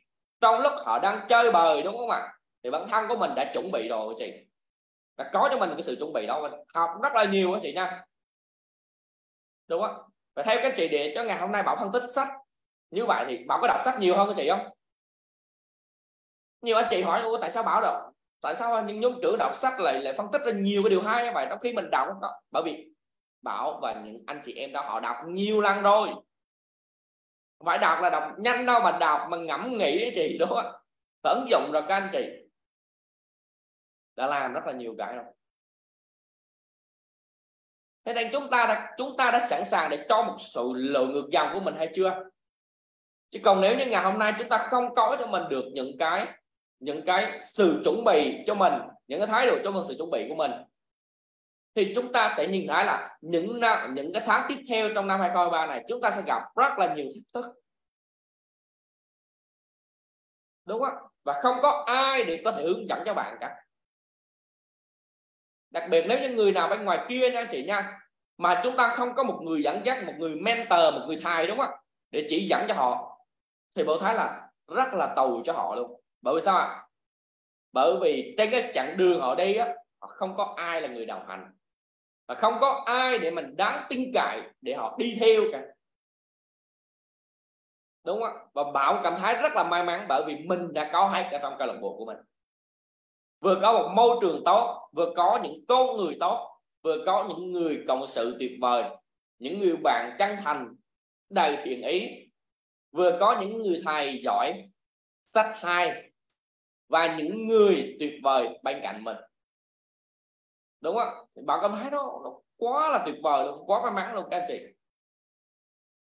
Nên tại sao ông TH Hacker, đúng không ạ, ông Joseph Murphy, đúng không ạ, ông này nói một điều là phước lành cho những ai biết tới sức mạnh nhận thức và lực hấp dẫn. Và sao ạ? Và biết tới một môi trường tốt để có thể hỗ trợ cho mình.ในcuộc đời này chúng ta cần phải có ba người. Thứ nhất đó là cần có thầy giỏi, cần có bạn tốt và sách hay để chúng ta phát triển. Đó là tam bảo đó các anh chị, để chúng ta đạt được sự thành công. Và chúng ta đã có chưa? Chúng ta đã có chưa? Chúng ta đã biết đọc cuốn sách gì để chúng ta thành công chưa? Chúng ta đã biết học cái gì để chúng ta tốt hơn chưa? Chúng ta đã có những người bạn tốt chưa? Hay là bạn gì mà chỉ cần bạn sơ hở một tí là nó sẽ đâm chọc sau lưng, đúng không? Họ sẽ nói xấu, đúng không? Họ sẽ bắt đầu, họ sẽ gì à? Họ sẽ tìm một cách họ soi mói, đúng không? Họ đi gọi là dẫn chuyện đó chị, đúng không? Rất là nhiều như vậy. Mà thấy bên ngoài quá trời luôn. Hôm nay đi nó 6 người này, ngày mai đi nó 6 người kia. Theo chúng ta nghĩ một điều là nếu như chúng ta ở trong một cái đội nhóm, chúng ta ở trong một cái công việc mà có những thành phần như vậy, một đội nhóm như vậy, thì cái team các anh chị nó có thành công được không ạ? Không bao giờ thành công, đúng không ạ?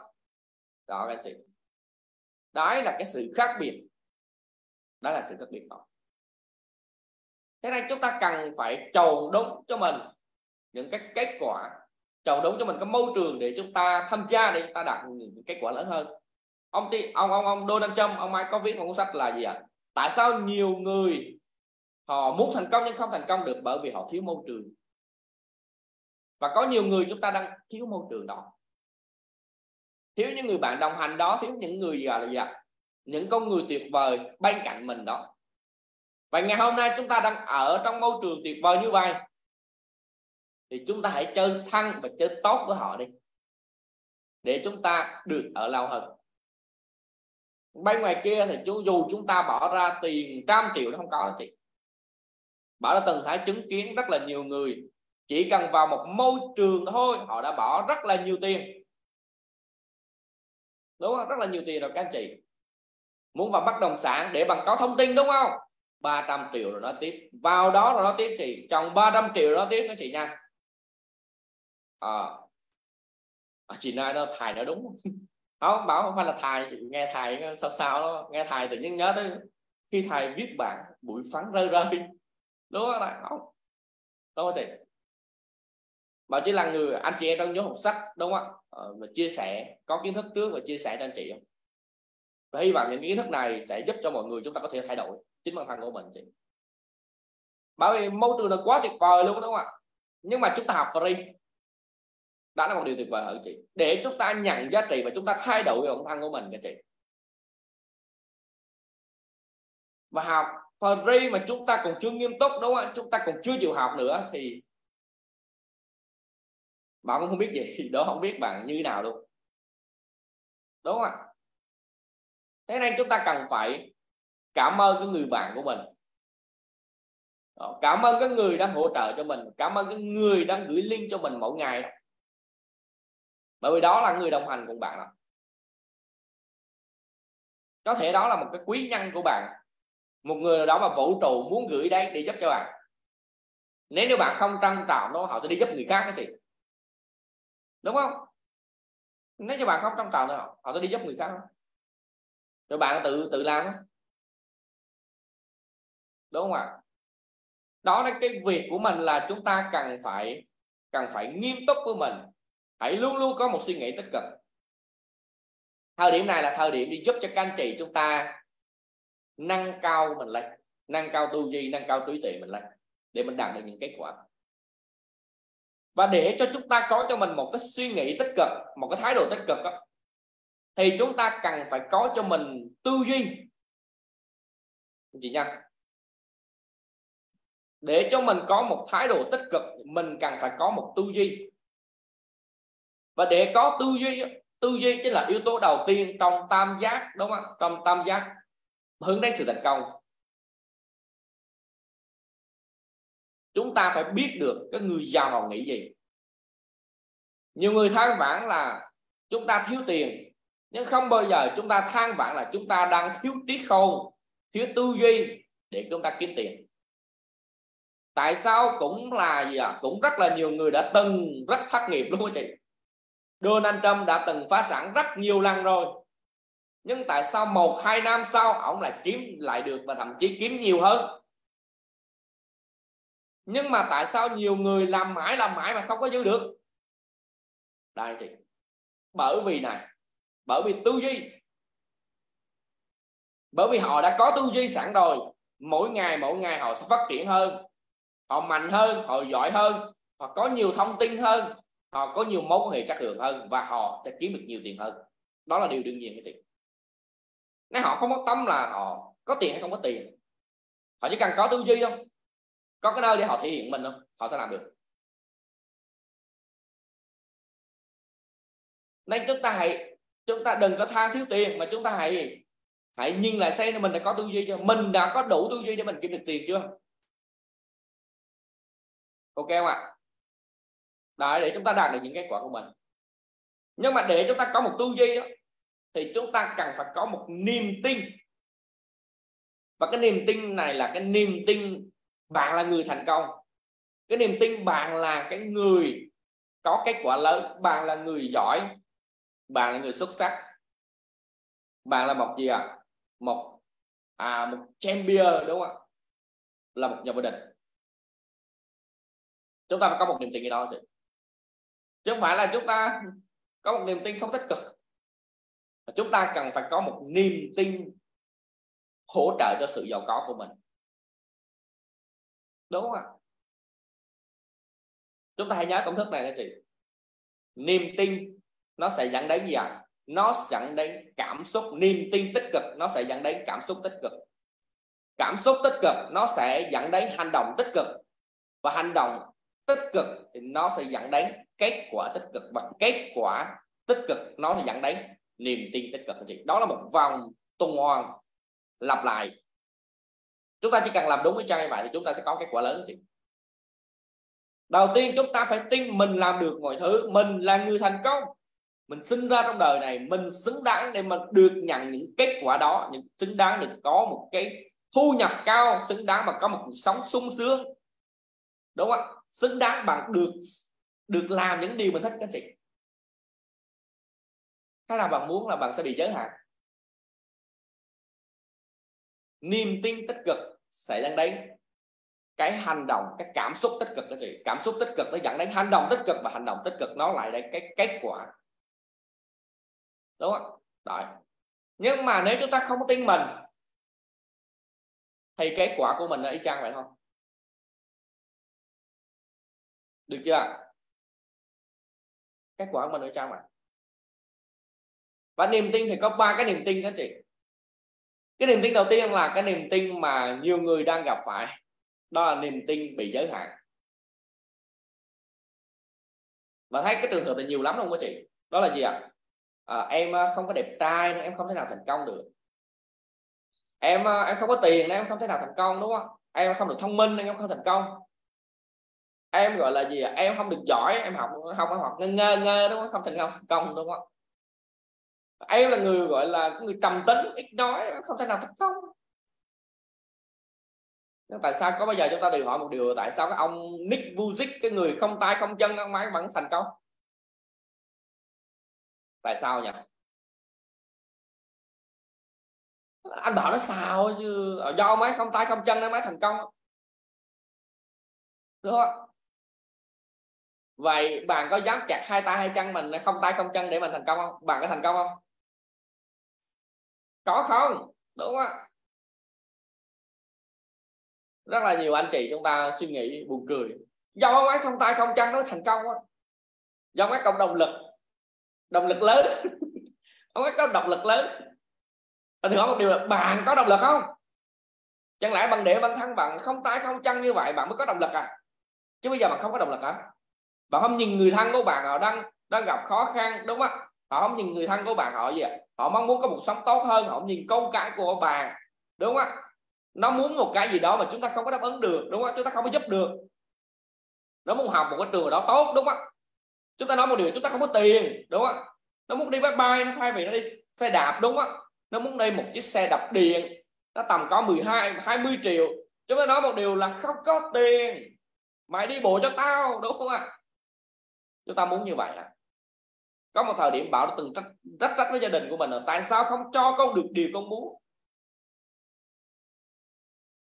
Vậy bạn có muốn cái người đó nó sẽ nói với bạn y chang như vậy không? Có bạn nói như vậy không ạ? Nhưng mà nghĩ đôi lúc đó là một cái lời nói của mình nó gọi là chưa được suy nghĩ, bởi vì cùng bồng bột. Nhưng mà bây giờ mình phải làm, mình nỗ lực mình làm việc, đúng không?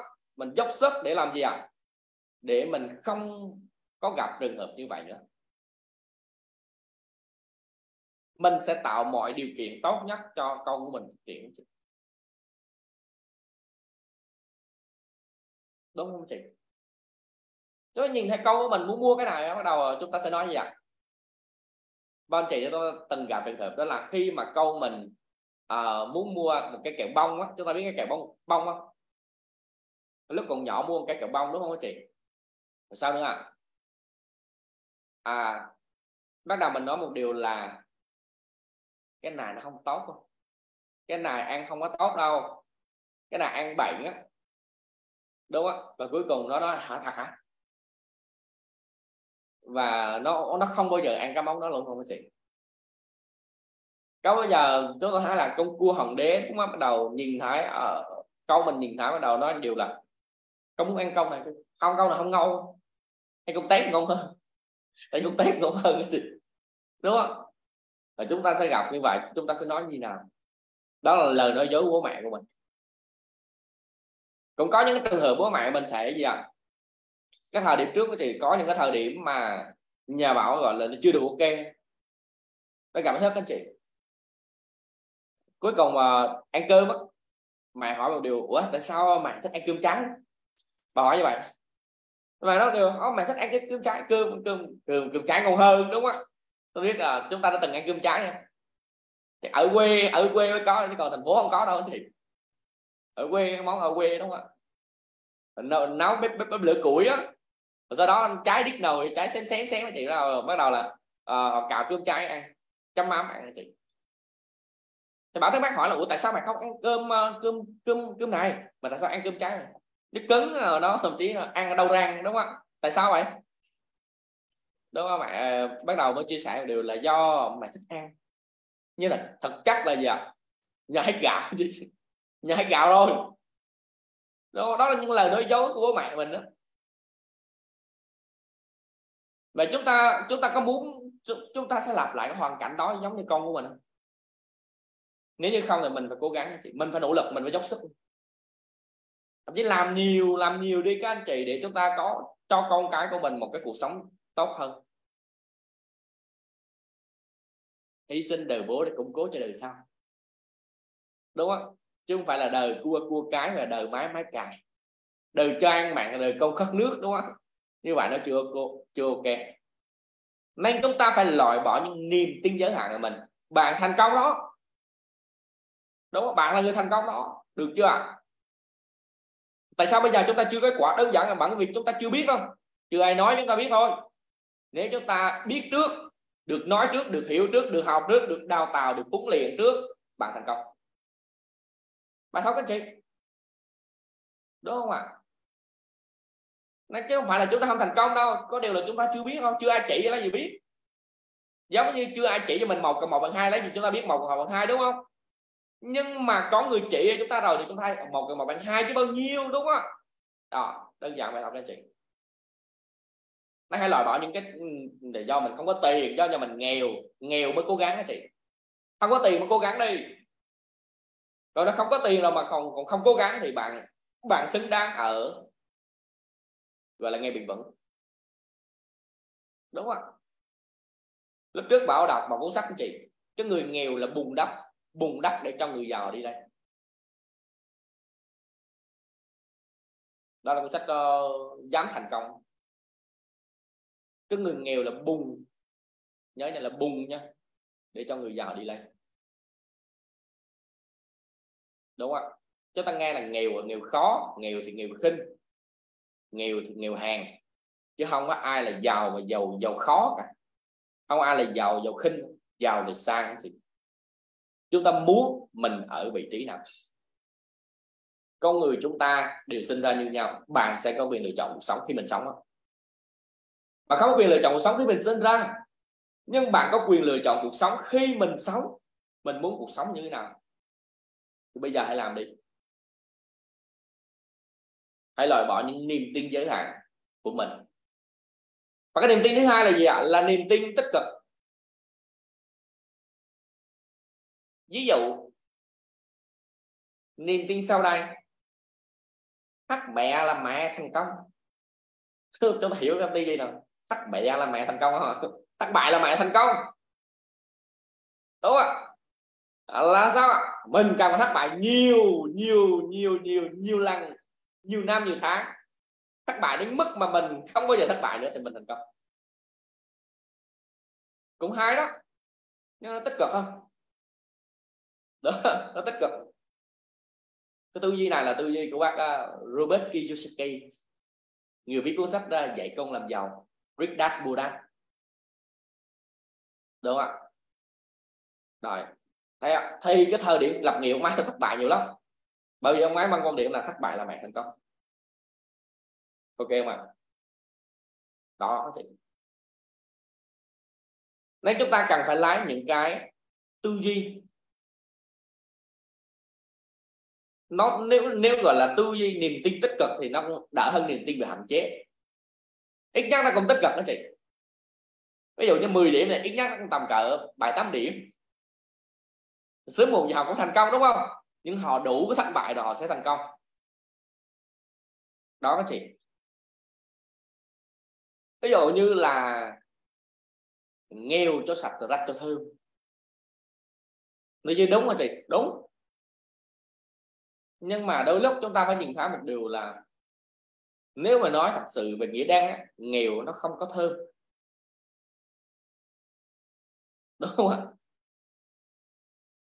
Mà chúng ta nghe câu nói là lá lành thì đùm lá lách, là lá lách là đùm lá lát, là lá lát là đùm lá lạ lơi, đúng không? Nghèo thì nghèo nát, nghèo mồng tơi, nghèo rách mồng tơi, đúng không? Đó, chúng ta nghe nhiều câu nói như vậy mà. Nên chúng ta phải đổi lại suy nghĩ là vừa giàu vừa thơm, vừa giàu có vừa thơm. Khi có tiền rồi mua nhiều nước hoa xịt vào thơm đó các chị. Bây giờ thế chúng ta nghĩ ra đi xe máy mà đi từ, gọi là đi, ví dụ như đi từ Đà Nẵng, đi từ Đà Nẵng đến Sài Gòn, đi xe máy từ Đà Nẵng Sài Gòn thì có thơm nữa không? Nào là nắng gắt này kia, bụi bẩn này kia, đi không thơm nổi chị. Mùa hôi mùa kia ra quá trời này kia, không thể nào thơm được. Nhưng mà nếu như bạn có tiền mà đi máy bay thì thơm lắm. Đó để gọi là vừa giàu vừa thơm, đúng không ạ? Đó là một số tư duy mà tích cực nhưng không có hỗ trợ sự giàu có, mà chúng ta cần phải thay đổi chị. Còn nhiều lắm, chúng ta về liệt kê ra rất là nhiều cái tư duy đó,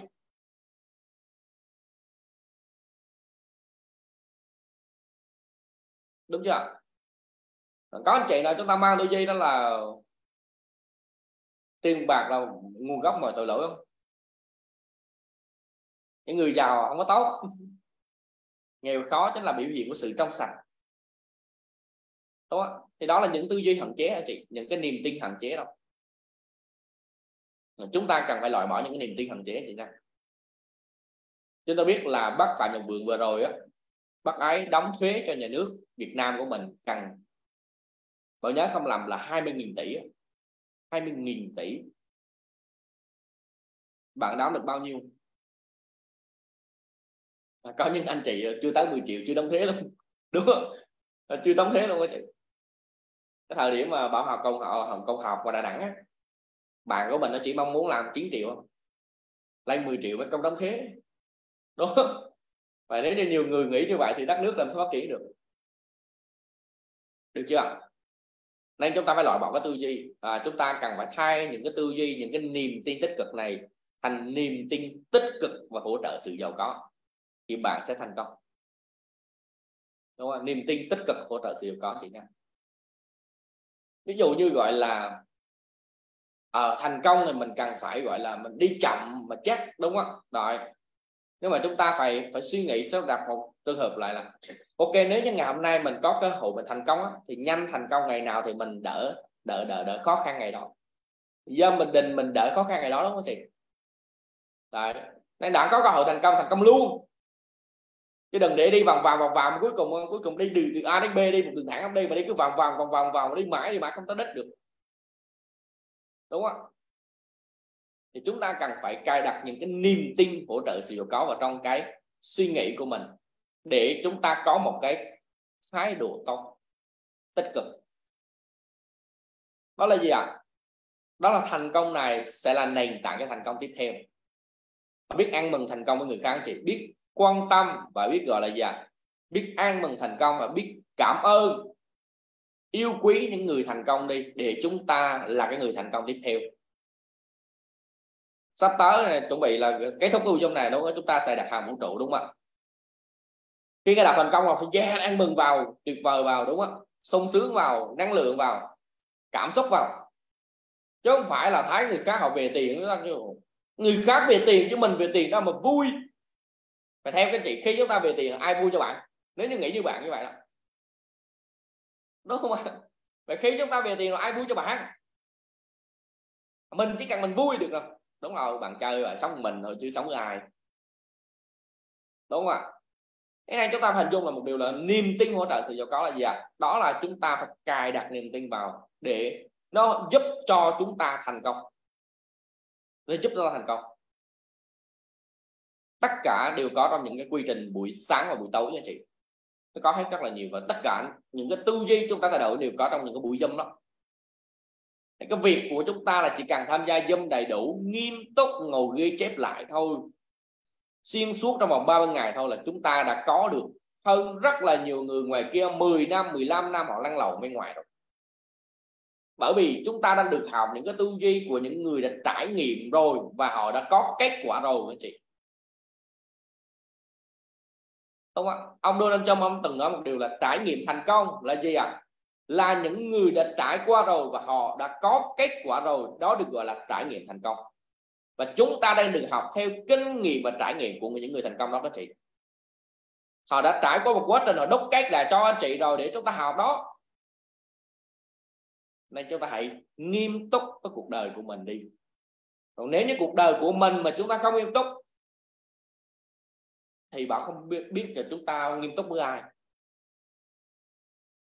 Làm cho mình mà chúng ta còn không nghiêm túc nữa, đúng không? Học cho mình mà chúng ta không nghiêm túc nữa, chắc là chúng ta muốn nghiêm túc với ông chủ của bạn. Khi nào có ông chủ chúng ta sẽ nghiêm túc, nhưng ông chủ đi rồi thì ngồi nói chuyện với nhau. Đó là một cái tâm lý của rất là nhiều người nhân viên, đúng không? Làm ở một công ty xí nghiệp, và những người như vậy thì không bao giờ có khả năng thăng tiến cao được, họ chỉ ở một mức độ nào đó mà thôi. Đó là nhìn đi, làm thế nào để bạn sẽ trả lương cao cho những người làm việc như vậy anh chị, hình dung không ạ? Đó, nay các anh chị chúng ta cũng hãy nghiêm túc với mình, hãy về thay đổi và cài đặt lại những tư duy hỗ trợ cho sự giàu có cho mình, những cái niềm tin hỗ trợ giàu có của mình, để chúng ta có một thái độ tích cực. Ok không mọi người?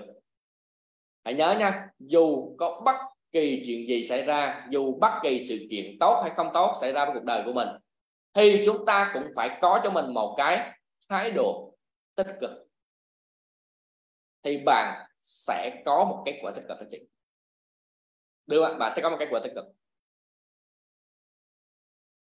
Và hãy lòng biết ơn nhiều vào, ghi lòng biết ơn nhiều vào, tự nhiên mình sẽ nghĩ về những cái tích cực nhiều hơn. Còn cái người nào mà thiếu cái lòng yêu thương và tình biết gọi là tình yêu thương và lòng biết ơn thì người đó sẽ bị tước đi mãi mãi đó các anh chị. Rồi, ok, đó chính là những cái điều mà bản thân của Bảo chia sẻ trong buổi tối ngày hôm nay, đúng không ạ? Chắc chắn một điều thì chúng ta sẽ học được rất là nhiều, nhưng quan trọng là học rồi, ai là người ứng dụng, ai là người về ngồi ngẫm nghĩ, đúng không? Ai là người thực hành để chúng ta có kết quả đây. Thì cái người nào mà ứng dụng thì người đó có kết quả. Ví dụ Bảo học, Bảo ứng dụng thì Bảo có kết quả. Như Bảo khát nước, Bảo uống nước thì Bảo đã khát, đúng không? Bảo uống thôi mà.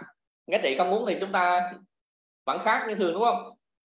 Bảo đói thì Bảo ăn thì Bảo no, thì Bảo ứng dụng, đúng không? Thì Bảo có kết quả. Còn các chị không ứng dụng thì chúng ta không có kết quả đâu, đúng không? Và chúng ta có chấp nhận nhìn người khác thành công hay không? Nhìn người khác là càng ngày càng phát triển, đúng không? Trong khi mình thì vẫn y chang, vẫn y nguyên, không có cái điều gì đổi mới cả. Năm này cũng như năm đó, năm ngày cũng giống năm xưa, kết quả mình y chang vậy. Mình có thấy ái nái bản thân của mình hay không? Đúng không? Nếu như mình cảm thấy gọi là gì mình nào bản thân mình những cái điều tuyệt vời á, thì hãy nỗ lực, hãy dốc sức đi. Bây giờ là thời điểm tốt nhất để bản thân của mình thay đổi. Rồi, xin chào và hẹn gặp lại anh chị em vào sáng mai chị Năng. Chúng ta có cùng để chúng ta xem thử chúng ta có cùng làm, chúng ta có làm không? Chắc là chúng ta sẽ cùng với bạn Mr. Thấy, đúng không ạ? Chúng ta sẽ cùng nhau làm cái chương trình đặt hàng vũ trụ của chị Năng. Rồi, xin chào mọi người.